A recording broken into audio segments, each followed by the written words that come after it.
nagkakasala laban sa iyo na hindi batid ang kanilang ginagawa. Ngunit lalo mong kahabagan sa kanila'y nagbibigay daan sa pagkakasala at nagpupunla sa kanilang isipan ng mga maling aral, gawa at halimbawa.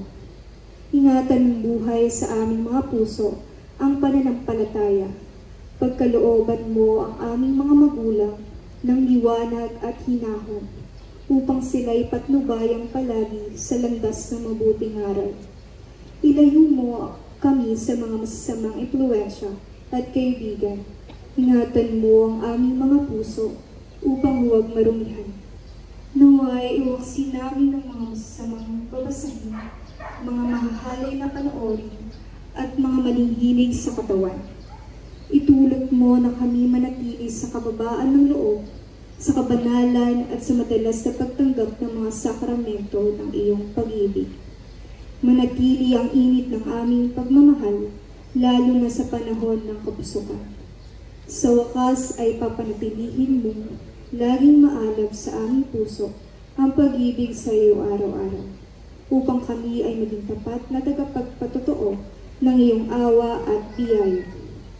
O Jesus, mapagmahal sa mga kabataan, igawad mo ang biyayang kinakailangan namin upang kami maging mga instrumento ng iyong pag-ibig at lakas ng loob na tumindig at maging liwanag sa dilim. Amen.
Tayo po ay tutuloy sa ating ika-4 na altar.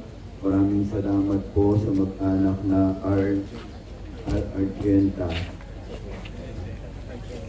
Argente. At salamat din sa nagdasal sa panalangin para sa mga kabataan.